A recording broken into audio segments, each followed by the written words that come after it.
What's up, Crypto Crew, and welcome back. Or if this is your first time, I'm Captain Crypto Might, actively escaping the Matrix, scoping out the crypto ocean. So if you like your odds, get on the boat, stay up to date, thumbs up, and join the hunt. Into the boat! Crypto Crew, today you will see a glimpse of the future Kaspa holds in store. In a recent interview with Ankit of the XXIM podcast, shout out to them, KaspaCom founder and CEO Sione broke down how you will soon be able to earn real passive income with Kaspa on the KaspaCom platform. Don't miss out on this one, Crypto Crew. If you put your mind to it, you can accomplish anything. Prove all things, hold fast that which is good. Crypto Crew, protect your crypto investments through self-custody. In our opinion, the best option for you is the Tangent wallet. Easy to use, plug and play, and the most affordable cold storage out there. You can get 10% off using code CryptoCrew, link in the description box below. Thanks so much for your consideration and support in advance, and may the Lord Jesus Christ bless you all.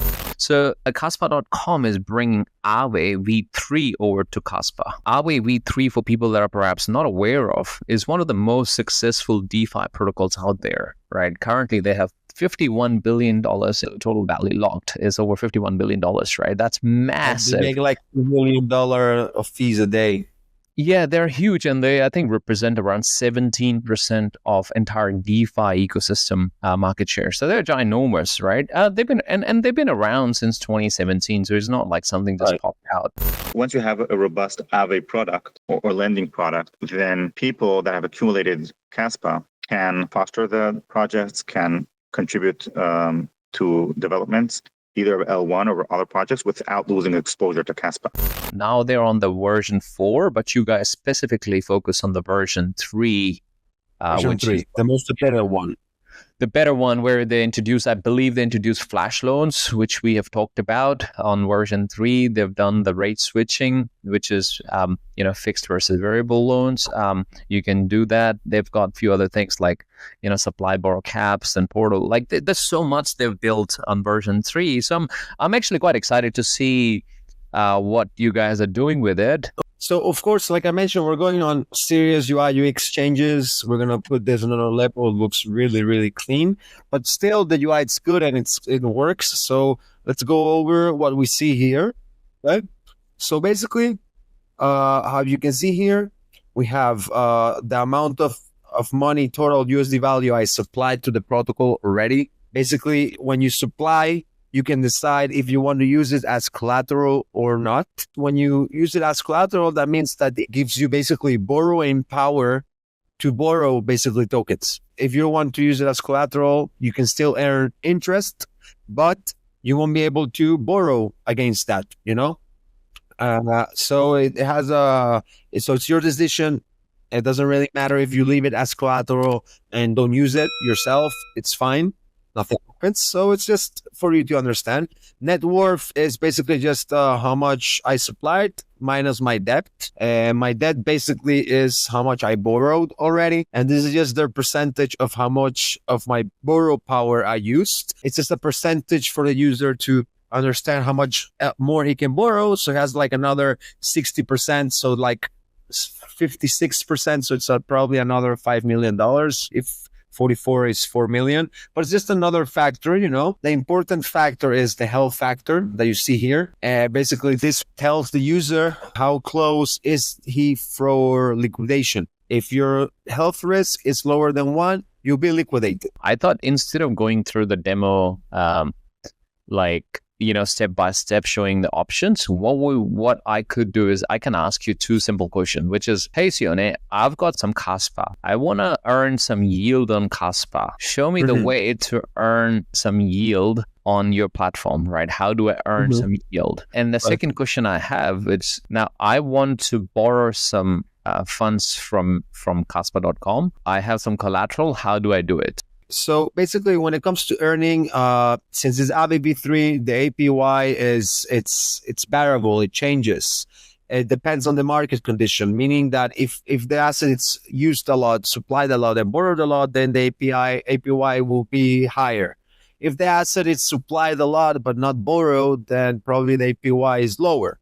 So it all depends on the market situation, and on the market statistics and activity. For example, for Kaspa, you have 91 borrow supply APY. because it's probably borrowed a lot and there's need. Of course, that changes the moment people, it's basically, you can call it an arbitrage and it changes all the time. So people see an opportunity and they start supplying. So can I just ask, on the left-hand side, what we are seeing is the lending side, right? So so on the left, you have lending, on the right, you have borrowers, right? So you're borrowing. Yeah. So on the lending side, so if I'm lending my assets, so I have, let's say, Kaspa, and you obviously be converted to wrapped Kaspa on the left here at the bottom. It happens all behind the scenes. You can just go, I have my Kaspa. It happens behind the scenes. You don't have to have WCAS. You can just have Kaspa. Well, you have to bridge it to get to the layer 2 first, right? So that's... Yeah, you have to bridge it to get it to layer 2, but that's on Casplex side. I have 100,000 Kaspa. I want to know how much can I earn based on the APY that you're showing me today. So this is the APY. So I can earn 91%. But like I mentioned, the moment the activity starts, so for example, I see this as an opportunity to get a high supply, right? The moment I start supplying and I start borrowing, then basically the APY will go down. So yeah, this number here shows you how much you're getting. That's what I'm trying to get to, is to show people that it's a variable APY because it's managed between who's lending it, who's borrowing it. And it changes, and it's an active management of money. It's not like you leave it. Look, it changed already to 0.71. I see. You see? Yeah. And the borrow changed to 5 instead of 80. The protocol, it's Aave does it, the configurations. So we didn't touch anything, which is safe. And we just changed the Oracle, the data provider, from Chainlink to Quex, our partners. And yeah, that's it. So that's how you supply. It's quite simple. You come, you click, supply it, and then you can just leave it there. You don't have to do anything else. When you supply, basically your wallet receives 8 tokens.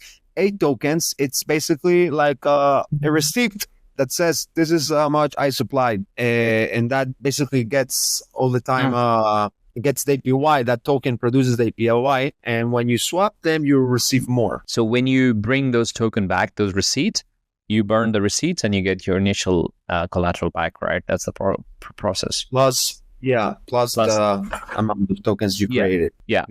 So what are the tokens you're looking to accept as collateral? I can see handful here. This is the current list of assets we're gonna start with. We're gonna start with on purpose with not many, mostly stable ones and not high risk besides Kaspa, because there's a lot of things that we have to make it happen to work perfectly, like the bridge and all of that. So we want to keep the assets as concise as possible, see how the market reacts, the liquidity and all of that, and start playing with that later on. We can always change configurations, add tokens, remove tokens, change the loan value, thresholds of the assets. So it's quite flexible. And we can also, listen to the community and stuff. So right now you have 6 assets that people can bring in onto the platform and start earning. And yield is the function of the market. One of the questions perhaps I wanted to ask you is where the yield coming from? I think you explained that, but to simplify it, it's coming from people that are borrowing. If they borrow, they pay interest, just like a bank. So when someone borrows, they get also a token, a debt token that accrues values all the time. Every second accrues values, basically. It's compound every second. This numbers here of debt grows with time. And then when you come, you have to go and repay the whole amount. And the moment you repay, you finished, you don't have any more debt.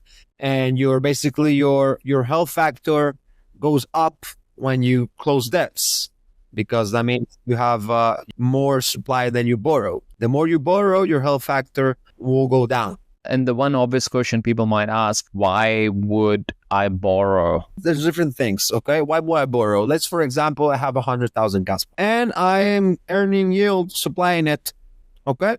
So I'm happy. I'm getting yield with my Kaspa. I'm not using it. All good.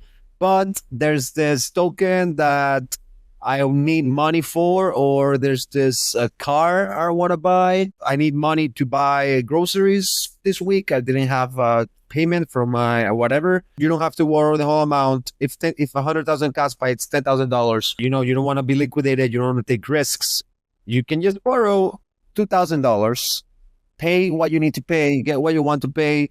There was a huge tip on the token that you've been following for a long time and you want to have some money and you know you can double it quickly. So you can just borrow 2,000, make your trade, hopefully profitable, repay it, and close the debt. You need to pay something this week, and you get your money in 2 weeks because your boss pays you a week later. You can get your money, pay what you need. Next week, you know you will get the money back, repay, and finish it. You know, it's just having your own bank with no limits. Of course, there's risks, but it's decentralized, secure. No one asks you questions if you are a thief or not, and if you are trustworthy or not, and what your credit score is. And it's also, you know, it's liquidity. So basically, this will boost liquidity in the ecosystem itself, not just my own liquidity. You know, in general, users can supply and basically get some dollars to use them and not lose their Kaspa. I think it's one of the best utilities we can have. Yeah. Crypto Crew, although the price per Kaspa coin has been stagnant for months, doesn't prove Kaspa isn't going places. You just saw Kaspa is developing some groundbreaking stuff. Who wouldn't like these opportunities KaspaCom will be offering? Especially the moment Kaspa starts to get adopted more and more, showing value to more than just the current Kaspa community. Shout out to Sione and the KaspaCom team. Shout out to Ankit and the XXIM podcast. Prove all things, hold fast that which is good. Stick around. Fix your mind before you get to the grind. And with that said, let's continue to escape the matrix. Let's continue to be on the lookout for the next big thing here on the crypto ocean. Grow in grace, and let's make some crypto waves. Say aye.